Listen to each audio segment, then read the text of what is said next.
Good morning. Welcome to another installment of our virtual seminar, Grove. I'm very excited about this discussion we're about to have.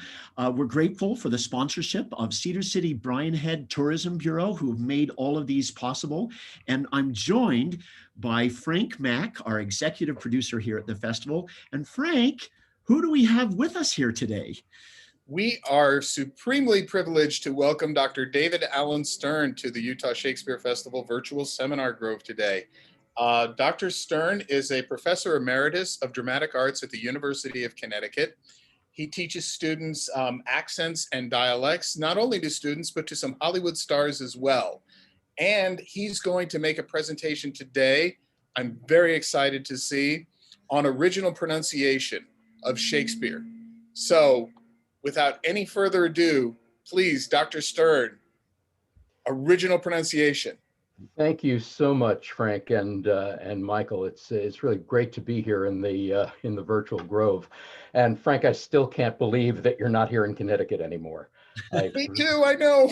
I particularly miss all the years that we were next door office neighbors. So thanks for inviting me to do this seminar on the sound of the dialect called Early Modern English, which is artistically referred to as Shakespeare Original Pronunciation, or just OP for short. Now, this will be a very abbreviated version of a presentation called The Sound of the Folio that I gave at UConn in 2016 during a month-long visit of one of the original first folio copies to the campus. But usually my workshops and seminars are on accent and text teaching techniques that I developed on my own. But with OP, what's so exciting for me is it's about ideas and skills that other people turned me on to. And the two most important mentors in that process were David Crystal, OBE, Order of the British Empire, one of the most famous living linguists of the English language, I was going to say in the UK, but in the world. And David's son, actor, director Ben Crystal, both of whom you're going to see and hear on the screen in just a few minutes. Now, I'm going to try to have time to hit on four aspects of this topic. First, a brief history of this small but vocal movement to explore original pronunciation. Second, a breakdown of the accent's major pronunciations and how some of its sounds can still be heard today in a lot of modern day accents of the United Kingdom. Third, I want to give you some information about the types and techniques of research that linguists and artists have done to try to reconstruct this accent. And finally, how I myself got attracted to this original pronunciation stuff so late in my career. So first, I want to perform a little sample of OP. Now later you're going to get a chance to hear samples from several other actors. But to start off, a little bit of the Scottish king learning that his queen is dead. Tomorrow and tomorrow and tomorrow creeps in this petty pace from day to day to the last syllable of recorded time. And all our yesterdays have lighted fulls the way to dusty death. Out, brave candle, life's but a walking shadow, a poor player that struts and frets his oar upon the stage, and then is heard no more. 'Tis a tale told by an idiot full of sound and fury, signifying nothing. So, the history of this new original pronunciation movement. So who is it in the world who cares about recreating this strange conglomerative accent, and who cares about using it today in front of audiences? Well, over the years, lots of theaters have tried to replicate all sorts of other original Shakespeare practices, the staging, costumes, music, even the rehearsal style. But the accent? Well, historical linguists over the years have certainly developed theories about this accent, early modern English, what it sounded like. There have been a few books written 80-ish years ago about it, and some of the great names in 20th century Shakespeare performed their versions of it, primarily at cocktail parties. John Barton and Peter Hall, we have some recordings of them fooling around with their versions of OP. But except for two productions in the UK and one at Harvard in the 1950s, there weren't any visible, they should probably say audible, attempts to use the original accent in productions until 2004, when David Crystal was hired to help Shakespeare's Globe in London perform one weekend of that season's Romeo and Juliet in original pronunciation. Now, over the next few years, the Globe did a few more OP productions on a smaller scale in the indoor Wanamaker Theater, if you've ever been there. And then Ben Crystal and his Passion in Practice Theater Company soon began specializing in OP and performing productions around the UK and really around the world. So, having just heard me do the accent, let's go to Ben's production of Pericles recomposed with chamber orchestra. The first production performed in Stockholm in 2015. Now, the first two people you're going to hear are going to be none other than David Crystal as Gower and Ben as Pericles, and then company members Jennifer Jackson and Joan Walker. So,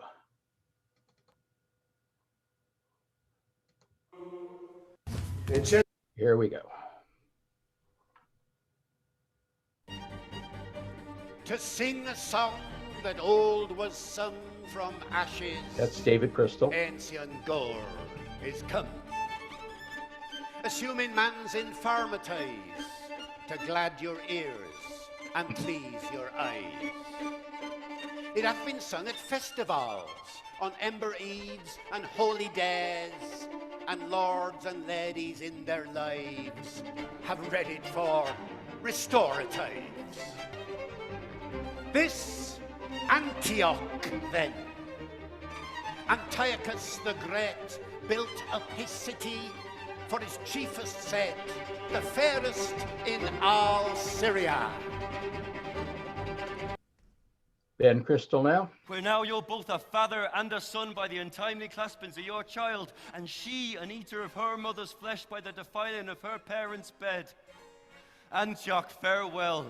For wisdom shows those men blush not, in actions blacker than the night will show no course to keep them from the light. On sin I know another doth provoke, for murder's as near to lust as flame to smoke. Then lest my life be cropped to keep you clear, by flight I'll shun the danger which I fear. Last, I me, poor maid, born in a tempest when my mother died.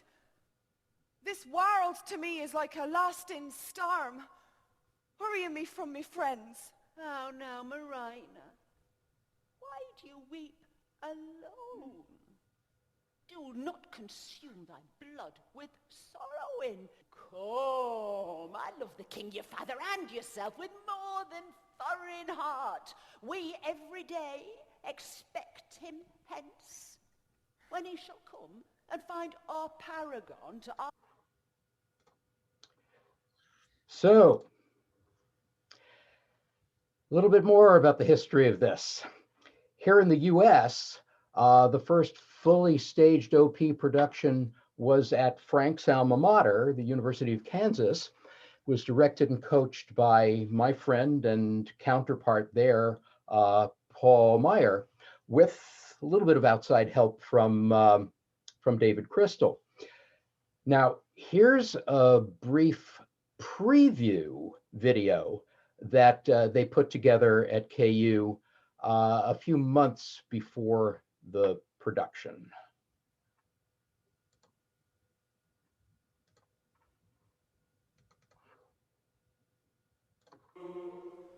Amy took... Oh, I am out of breath in this fun chase. The more me prayer, the lesser is me grace.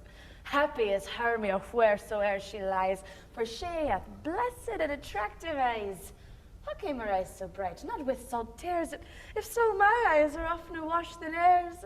No, no, I am as ugly as a bear, for Basin made me run away for fear. Therefore, no marvel though Demetrius do as a monster fly me presence thus. Oh, but who is here? Lysander on the ground, dead or asleep? I see no blood, no wound. Lysander, if you...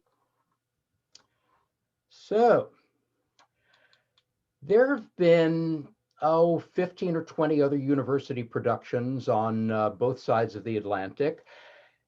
And the closest one to you guys in Utah was Hamlet with help from Ben Crystal at University of Nevada Rep in 2011. Now, there have been very few scattered professional productions in OP around the US, with one major exception. Artistic director Tom DeLeese of the small but mighty Baltimore Shakespeare Factory began doing one OP production every season, starting with The Merchant of Venice in 2015. And at least one season since then, he did 2 OP productions in a single season. So clearly, this isn't a huge movement, but those involved in it are quite passionate about it. So what current contemporary accents does OP resemble? How is it pronounced? Well, an awful lot of people, when they hear OP, the first thing they say was, well, I can hear a lot of Irish in it. Well, there are several OP vowels that overlap with parts of Ireland. First of all, and consonants as well. First of all, OP and Irish are both rhotic accents. The R is pronounced after vowels, as opposed to most UK accents, received pronunciation, fewer, greater, honor, yearly, neighbor, but that R comes in OP. The fewer men, the greater share of honor. We use some examples from St. Crispin's Day. Shall not yearly, but yearly on his vigil feast his neighbors and say, tomorrow is St. Crispian. So Irish and OP also overlap with the ow vowel, the vowel in mouth. Now, in both General American and RP, the jaw is down for the ow, hour, mouth, household. But much higher up, much higher tongue, then shall our names familiar in his mouth as household words. You'll hear that sound also in Scotland, in parts of Canada, even in the Tidewater Basin. Irish and OP overlap with a long I, the vowel in price. Very similar to ow. Instead of the jaw being down, buy, vile, or buy, vile, it comes up, it's much closer to the palate. St. Crispin's Day shall ne'er go by, be he ne'er so vile. And then Irish and OP also have a similar sound, or the vowel in strut, where it becomes strut, strut, instead of come, cup, and brother in OP, and come safe home, be in their flowing cups freshly remembered. We happy few, we band of brothers. Now, other accents, this strut, strut sound, also occurs in the north of England, like in Yorkshire, Lancashire, Merseyside, where the long vowels and the diphthongs, A, E, O, they sort of become one stage. So instead of day, name, hold, be, it'll be A. When this day's named, and rose him at the name of Crispian. Not will hold, but hold their manhood's shape. And all shall not be forgot, be forgot. Now, some people hear an overlap with Cockney, especially in words ending with Y and LY. So not freshly or freshly, but a centralized pumping down. Freshly remembered, this story shall the good man teach his son. And then you also have some H drops, like you have in Cockney and other regional UK accents. The H drops at least occurred in the earlier years of Shakespeare's career, and the H started coming in toward the end. But these wounds not I had, these wounds I had on Crispin's Day, we few, we yappy few. And then, of course, the AR growl, R, similar to the Cornwall, Devonshire pirate accent, or what I like to call the full Hagrid. So we'll strip his slave and show his scars and say these wounds I had on Crispin's Day. So that R growl actually occurs even more in OP than it does in the West Country, because in OP, even the stressed sound, like in nurse, bird, is going to be narse, bard, would think themselves accursed they were not here, and printing their proud ooze in the receiving arth. And there are at least 8 or 9 more overt OP vowel pronunciations that we clearly don't have time to go over today. So let's move on to the question that David and Ben get asked probably more than any other question. How do we know? In fact, do we know that this was the sound? How was it researched? Well, first of all, in this particular period, as Ben and many other linguists, David and many other linguists have pointed out, a lot of people in that period wrote about language. Not just in published books, but a lot of people in their diaries would write about how things were pronounced. So, just a short comment on that.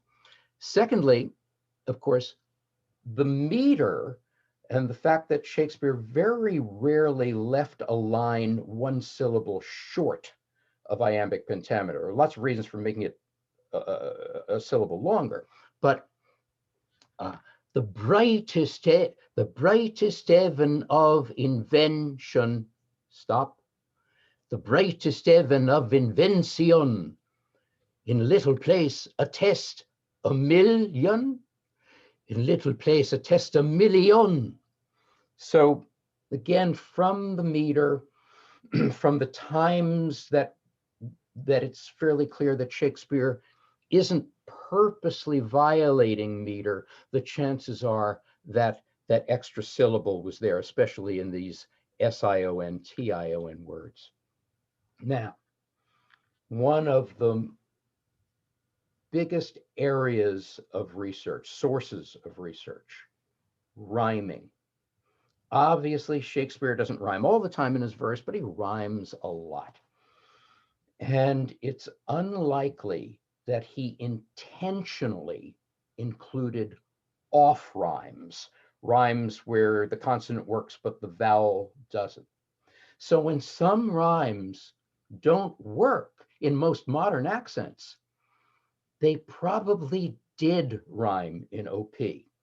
And that assumption and thousands of hours of research into Shakespeare text have led to many conclusions about word pronunciation. By the way,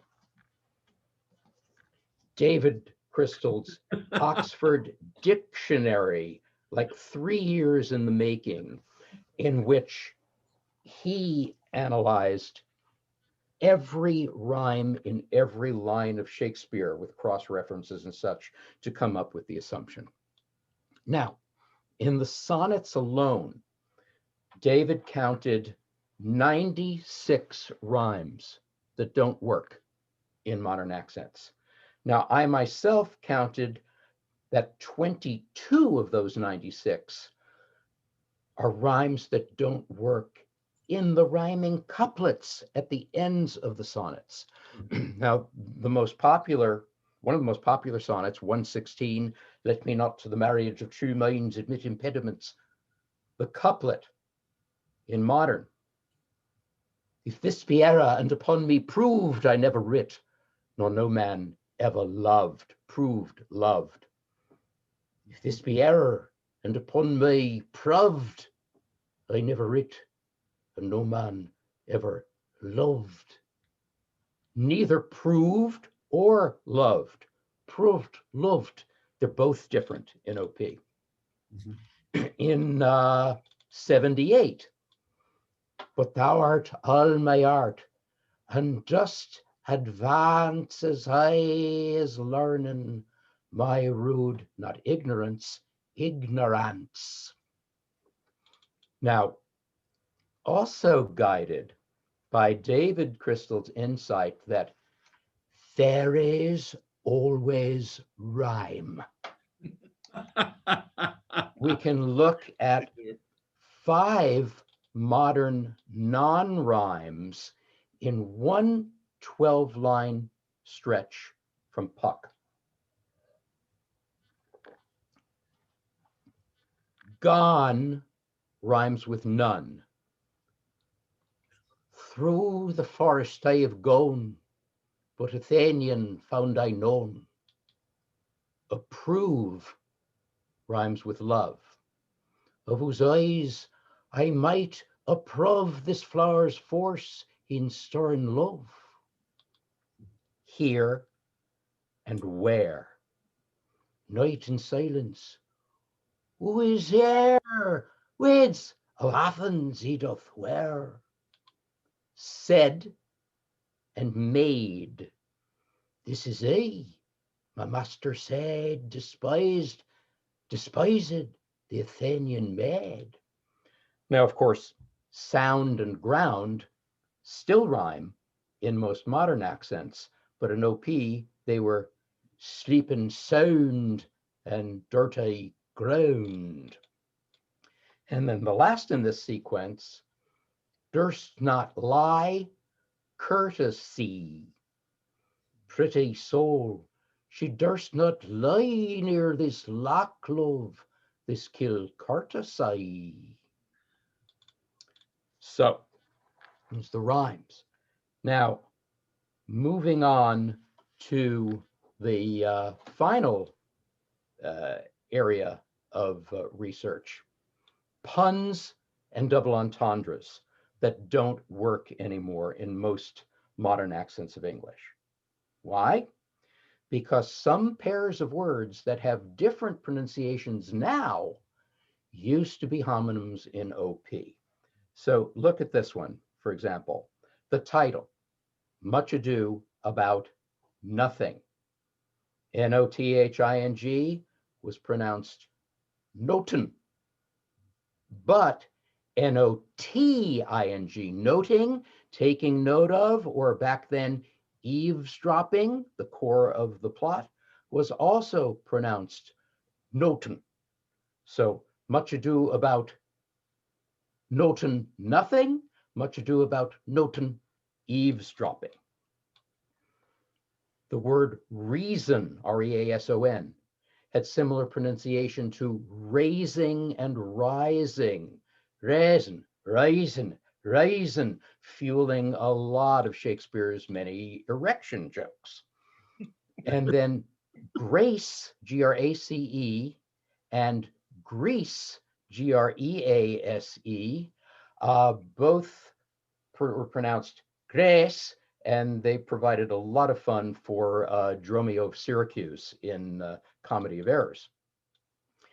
But the very best one of these is from As You Like It, when the character that most of us today call Jaques, but was probably in OP Jakes, tells of his humorous encounter with the fool Touchstone in the forest. Now, I first heard Ben Crystal do this demonstration, and in my Connecticut Folio presentation, Nate Markowitz, who was one of Ben's Pericles assistant directors, did it. So now I get a chance to do it myself. He's quoting Touchstone. I'm going to do it in received pronunciation first. And, why is he so amused by this? It is 10 o'clock. Thus we may see, quoth he, how the world wags. 'Tis but an hour ago since it was 9, and after 1 hour more 'twill be 11. And so from hour to hour we ripe and ripe, and then from hour to hour we rot and rot, and thereby hangs a tale. Go to OP, and one particular pronunciation change suddenly shines a spotlight on what's funny about this. It is 10 o'clock. Thus we may say, quoth they, how the world wags. 'Tis but an hour ago since it was 9, and after 1 hour more 'twill be 11. And so from hour to hour we ripe and ripe, and then from hour to hour we rot and rot, and thereby hangs a tale. So, one pronunciation. And that's far from all of the double entendres that come up. So we talk about the modern OP movement, the sound system, some of the research. What about my relationship with this silly accent? How did I get involved in it?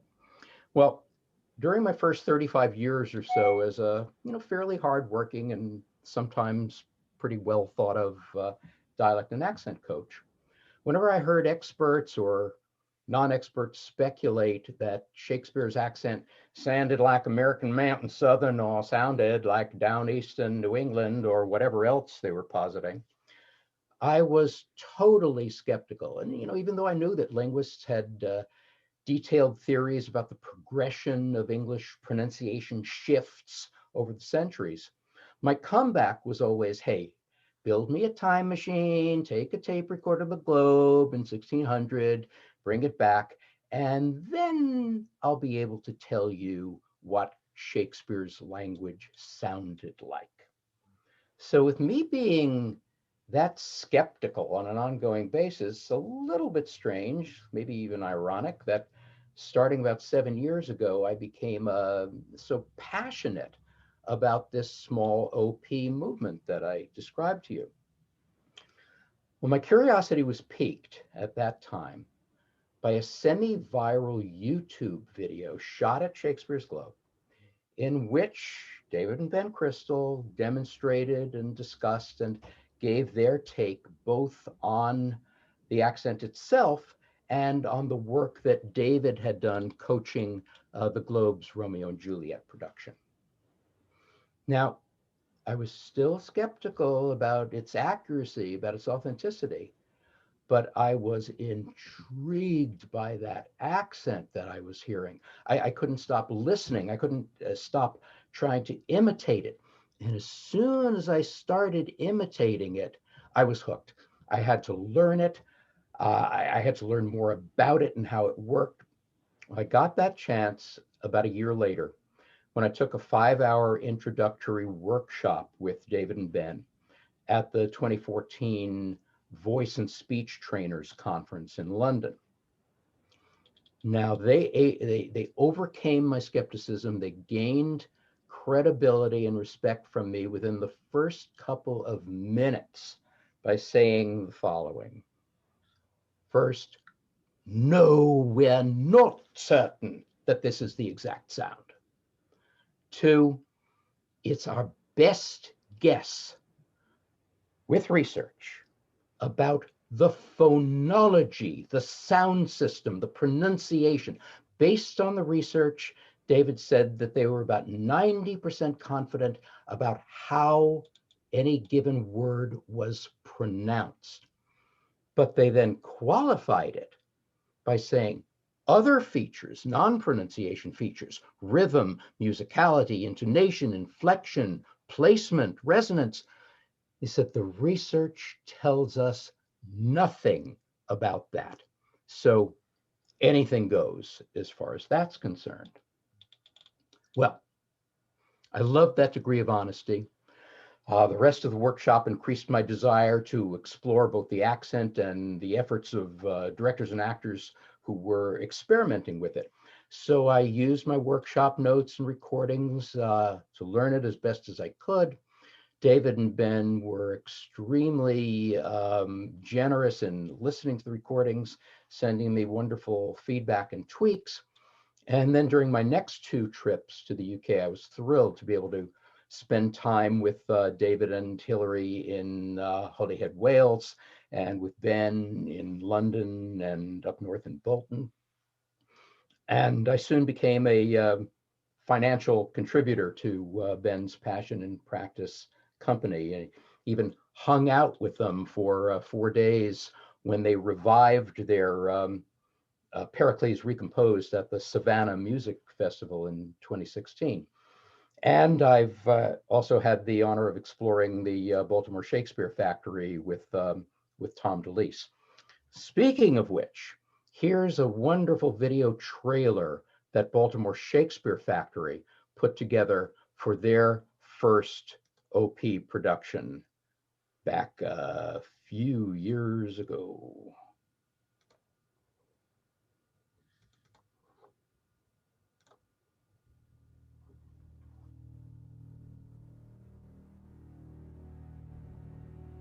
That's not a Jew. Eyes. If you prick us, do we not bleed? If you tickle us, do we not laugh? And if you wrong us, shall we not revenge? I was like to carl thee so again, to spit on thee again, to spurn thee too. The pound of flesh which I demand of him is dearly bought. 'Tis mine, and I will have it. If you deny me, fie upon your law. For thy 3,000 ducats here is 6. If every ducat in 6,000 ducats were in 6 parts, and every part a ducat, I would not draw them, I would have me bond. Pay him 6,000 and deface the bond. Double 6,000 and then treble that. Before a friend of this description shall lose a hair through Bassanio's fault. Why shall we turn to men? Fie! What a question's that? Passed away, for we must measure 20 miles today. My ships have all miscarried. Me bond to the Jew is forfeit. I'll have me bond. I will not hear thee speak. I'll have me bond, and therefore speak no more. Thou call'st me dog before thou hadst a cause, but since I am a dog. So,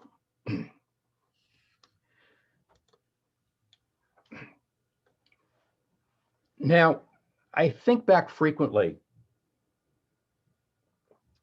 to the question and answer period at the end of my presentation, folio presentation in Connecticut, I was quite taken aback that several of the attendees drew the very erroneous conclusion that my goal and the goal of others in the movement was that OP should be the only accent that anyone in the English-speaking world ever used to produce Shakespeare. And that's absurd. I mean, nothing could be further from the truth. What I and others in the movement really want is for original pronunciation to join the list of other original practices, staging, costuming, music, rehearsal style, practices that are already being used from time to time and to different degrees in professional amateur theaters as well. So what are some of the ways that I can see OP being used as we move forward? Well, obviously, the occasional full production in OP as a special event, publicized in conjunction with other kinds of research, whatever. It doesn't have to be something that's done once every season at a Shakespeare theater the way it is in Baltimore. Another possibility, the Globe, Shakespeare's Globe's Romeo and Juliet model. Take one production that's playing in rep with several others and rehearse a special event OP version of it, perform it 3 or 4 times over a weekend in the middle of the run, at the end of the run. Another possibility, integrating some OP into an otherwise modern accent production where just one or several characters are differentiated by having them speak in OP. For example, in the UK, in a lot of Shakespeare productions at Royal Shakespeare, etc., lower status characters sometimes have British regional accents, often the Cornish pirate accent. And sometimes over here, they're given American regionalisms. Well, perhaps those characters could be done in OP. The clowns, the fools, Lear's Fool, Touchstone, Feste could speak in OP. Groups of people, Dogberry's posse in Much Ado, or Bottom and the Rude Mechanicals in Midsummer Night's Dream. In fact, let's take one quick look at the actual University of Kansas production of Midsummer Night's Dream with the Rude Mechanicals. A gentle pup, come hither. By the way. Come in. That's all. It's a plate and a mask, and you may speak as small as you will. And am I out my face? Let me play Thisbe too.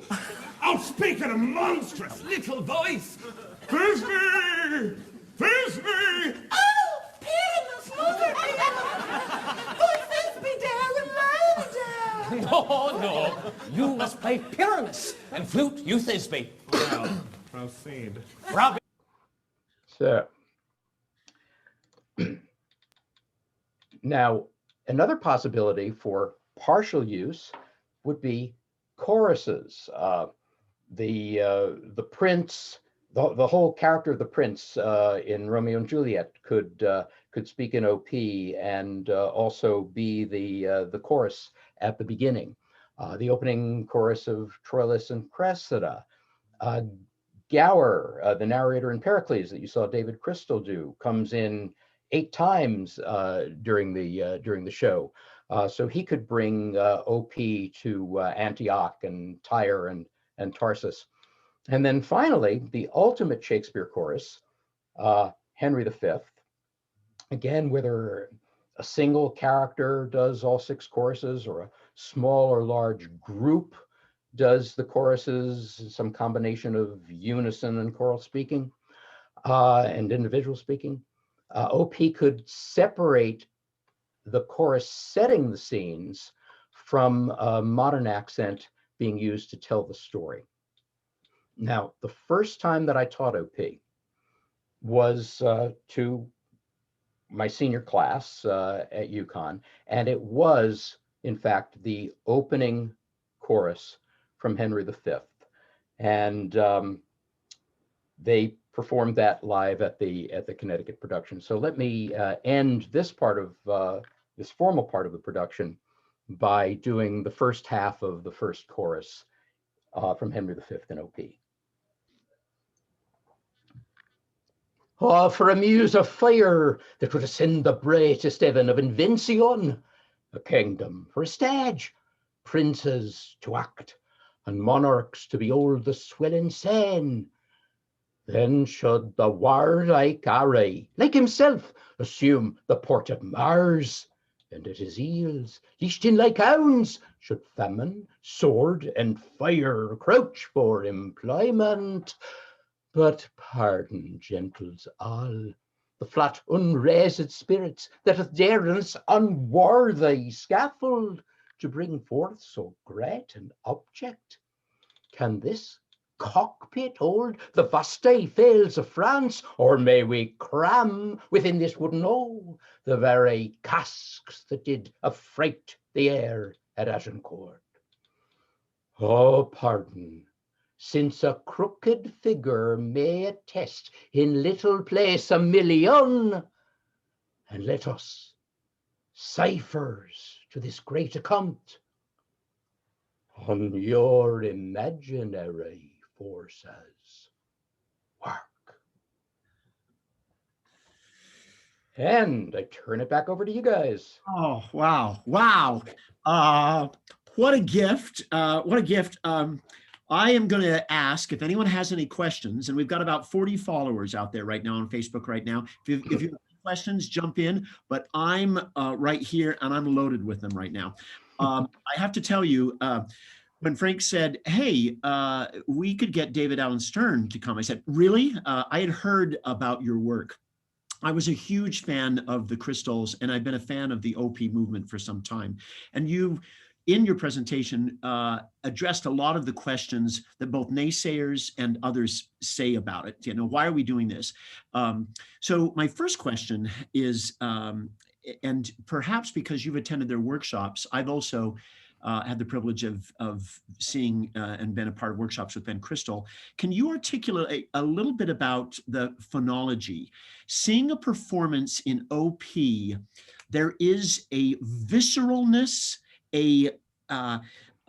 unfortunately, the early years of the 20th century, people would perform it in a Shakespeare accent, thinking it was, you know, lofty and high, as opposed to here down, possessed here. And because you had this knowledge of dialects, I think you were able to see and grasp on, oh, you've got a Cockney here, and your ear was able to attune to, oh, you've got an Irish here, or you've got a Western, you know, growl here. But Ben Crystal will talk about the clear physicality of the text, less etherealness. So just address that a little bit, what it does to the performer. Yeah, Ben and David talk often about the fact that that the OP accent is more rooted, more grounded, and that it's also faster. They said that the production of Romeo and Juliet played 10 minutes faster when they did it in OP in the middle of the run for 3 or 4 performances than when they did it in AP or whatever other modern accents they were doing. Right. The interesting thing is, David acknowledges that they don't know what the placement was, what the sound, what the tone focus was. You know, most of my teaching of accents is based on going to the placement of the tone focus first. RP is very much in the front of the mouth. Anything in the front of the mouth reads to be at a higher pitch. It's not really, but it seems to be at a higher pitch. Can you share what RP is? None of our received pronunciation, very posh. The accent that used to be called Standard British, that's hardly ever spoken in the UK anymore. So we really don't know what the placement or the physicality of OP was, but because of the vowels. Right. When I teach it, I actually teach a placement. I say, we don't know what the placement is, but here's the placement that I've come up with that makes it easier to do these pronunciations. And it's that placement which Ben uses, probably not thinking about it at all when he performs. David, most of the people in his company. And that's what they're thinking of rooting it. Now, a lot of people in the OP movement totally poo-poo, and to use the contemporary term, diss posh accent. Yeah. If you play the posh, oh, for a muse of fire that would attend the brightest heaven of invention, a kingdom for a step. But that accent can still be grounded. Mm-hmm. Oh, for a muse of fire that would ascend the brightest heaven of invention, a kingdom for a stage, princes to act, and monarchs. So it's not that received pronunciation of itself doesn't allow you to be grounded. Right. It's just the sound system of OP probably makes it easier for most actors to ground. I'm going to echo, there's also there were no microphones back then, and the OP tends to lend itself to a larger audience, a sharing in a larger way. Do you agree with that too? Yeah, again, because placement. I mean, literally, if you do received pronunciation, in order to get the placement, the mouth is not particularly wide open. But if you're doing OP, and the tongue is lower in a lot of the beginnings of a lot of the vowels. Now, even though if I do OP, if I do it at a higher pitch, it still sounds lower and the mouth is still wider open. Yeah, good. We have a question here from Susan. Thank you, Susan. Is this taught through exercises or text only? How quickly could most performers get to a point where they could freely converse in it? I think she's asking another question. Where do you get training for this? How does that work? There are a lot of accent coaches. Yeah, that is ridiculous statement from me. But there are a few accent coaches who teach this. I teach it privately. I taught it in my classes. Be thrilled to coach it in productions. Paul Meyer, who's still in Lawrence, Kansas, and probably doing more work now than he did before he retired from the university. Teaches it. Others do. There's some training materials. One of my next acting with an accent audios is going to be in this. The one thing that everybody who teaches it and who puts out materials share is their debt to David Crystal. Yes, to other linguists who went before him as well, but David's the one who focused it, and then Ben, picked it up and ran with it.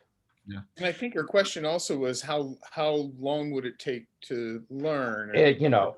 Every actor has a different pace of learning accents. I mean, I've been performing accents all my life, and since I was 10, and it took me longer to get a hook on this because it's not an accent that I've heard before. It's not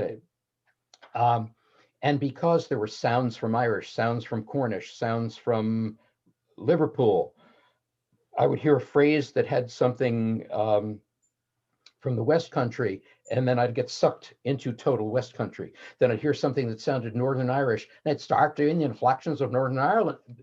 And it took me weeks to start to develop a groove, a reflex groove that tied all this stuff together.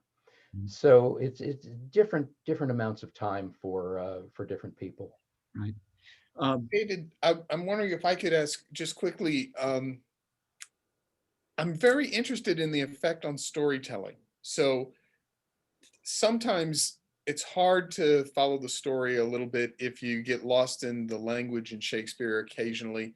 And do you find that this dialect, particularly because of the effect of the greater rhyming that occurs when verse is being spoken, does it tend to make the storytelling better? Do we follow the story a little easier, even though the dialogue may be happening faster?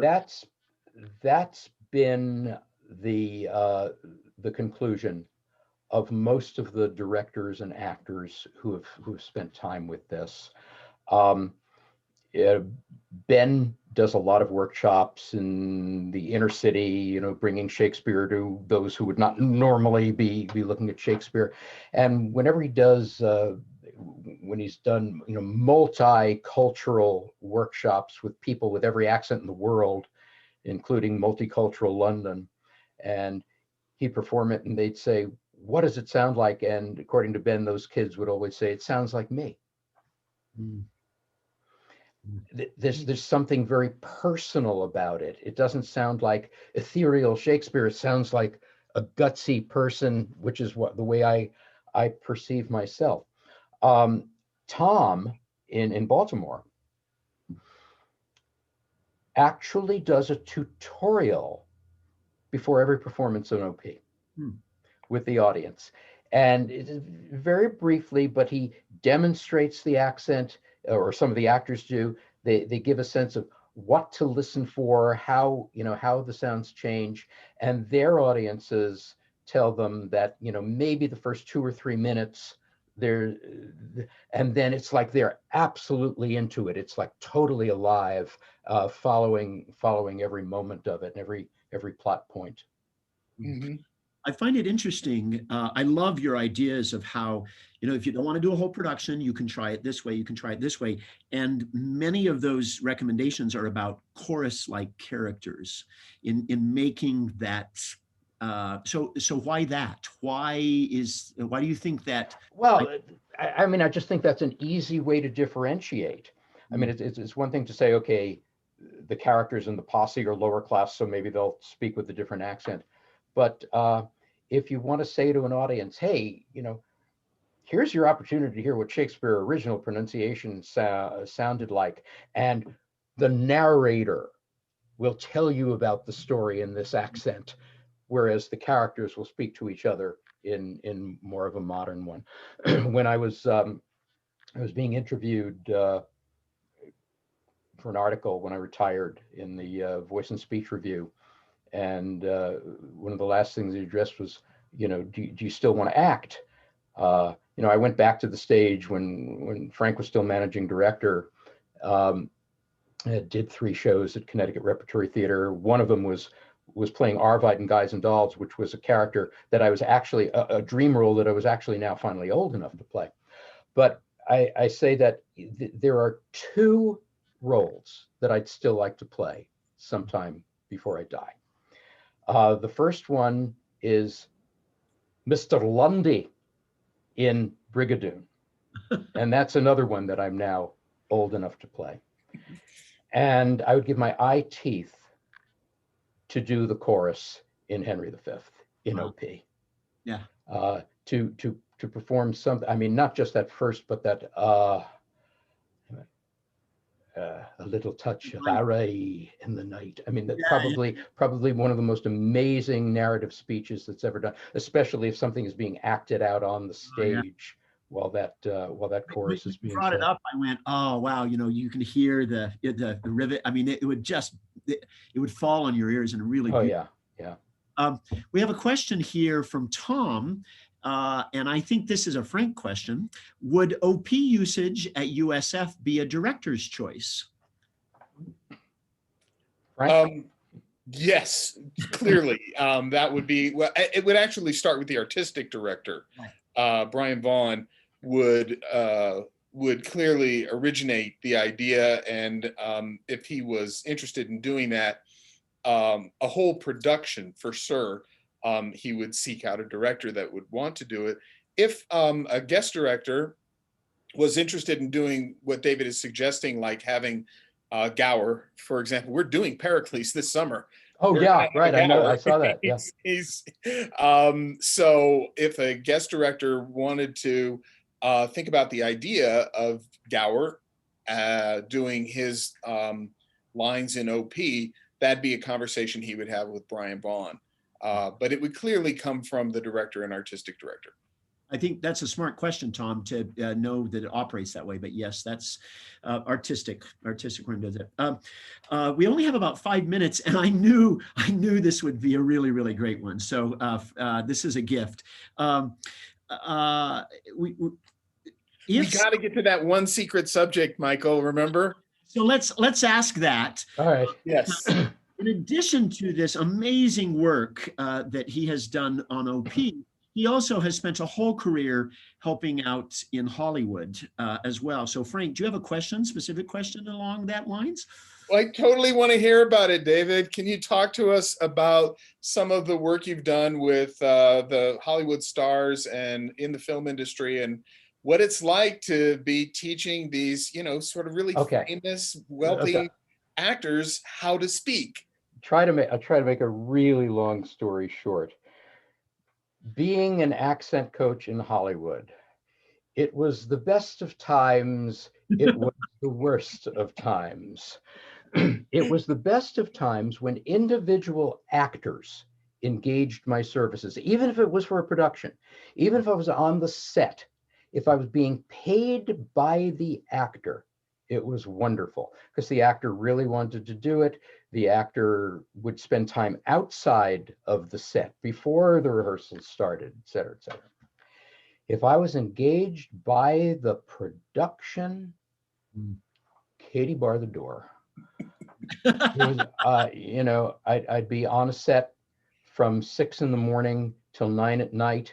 and do 45 minutes of work, probably while the actor's head was in a sink and hair being shampooed. That really happened with Olympia Dukakis. And Olympia Dukakis was the one who sat up and said, I'm not doing, not to me, said to the people, I'm not doing this. They told me, well, Olympia's in hair now. You can work with her now. But I think you just hit the nail on the head that I think can be applied to other things, that when it's motivated by an actor, I want to improve myself. I want to do that. There's, you can lead a horse to water, but you can't. Oh, yeah. I mean, I'm not saying there haven't been times when I was imposed on a cast and some of the actors were thrilled about it, really thrilled about it, not an ironic use of it. But yeah, I did not enjoy production. And even though those 13 hours on the set, I was being paid very well for them, but boring. My God, I would try to work on new stuff and new recordings and things like that. But you got to do some name dropping. Okay. Some of my favorite people, Olympia was one of my favorite people in the world to work with, one of the nicest people. Theater background, not one of the nicest people. I trained Mike Farrell to do something called JFK, a one-man show that David Susskind did for PBS. And David Susskind called me and said, I'm going to pay you to convince Mike Farrell that he can do this accent. So that was a real interesting one. Truly the best of times and the worst of times was pre-production and some production on the film of Steel Magnolias, where the person who was absolutely the most dedicated, my job was to get Daryl Hannah to sound the same as Dolly Parton. By the way, I didn't coach Dolly Parton, obviously, who needed to for a Southern accent, but she called me in to meet with her before production because she wanted to know whether her accent was in fact similar to what the character's accent would be. And I got to say that of all the people that I have met and spent time with in my entire career, the nicest, most genuine human being on the face of the earth is Dolly Parton. Wow. Wow. Was her accent right on, or did you have to? Oh, it was very similar to what would have been the sort of lower educated, more rural Louisiana, Western Louisiana. Well, and I love what you say on your website too. Not only are you about teaching an accent, but we all have accents. So it's about losing regionalism. As a teacher, a lot of times my job is to make sure that we all sound like we come from the same place. You know, and that's of course a case of putting on the non-regional accent. Right. Yeah. Yeah. And teaching that. Well, this has been a joy, and It's been a joy for me as well. I am just so grateful. A couple of things I want to celebrate. If you are interested in additional work here, if you just Googled OP accent, you're going to find Ben and David Crystal. And I love the fact that you celebrated them and shared all of that. So you can find a lot of work that way. I want to celebrate your website, which is learnaccent.com, learnaccent.com, and you can find more of David Stern's work. This has been just a treat for me. I often wonder when we do these presentations, we sit here, Frank, like, kid at a candy dish, watching and listening to this. And I'm really, really grateful for that opportunity. I know that teachers will end up using this. So thank you for your time here. You're so welcome. David, it's so wonderful to see you again, my friend. Oh, and you I'm as well. grateful for Miss you everything guys. you've done for us today. Give my love to the family. Yeah, we Likewise. will. Let me celebrate what's happening next week. We're very excited for our next week presentation, which will be at the same time. We're going to hear about hair and makeup at the festival. We're going to talk about beards and wigs and ventilation and shadow and highlight. I think you'll really enjoy that. Want to celebrate again the people who make this possible, which is Cedar City Bryan Head and Tourism Bureau. If you're in the area or you want to come to the area, we have a beautiful Christmas light display out here, don't we, Frank? It's magnificent. It's amazing. You can probably see it from space. It's really, really lovely. So if you're driving through town and you have lost the festival or Christmas spirit, we can infuse you with it, and we'd love to have you here that way too. And I'm sure Cedar City and Bryan Head would enjoy that same way. Thank you so much. You can find other broadcasts like this at our website. You can go to bar.org. You go to the bottom of the page where it says Virtual Festival. You can find it that way. You can also find this on our YouTube, and we would recommend that you share this as well with others. And we look forward to seeing you next week at the Virtual Seminar Grove. Thank you very, very much. Thank you. Thank you, everyone. Thank you, David.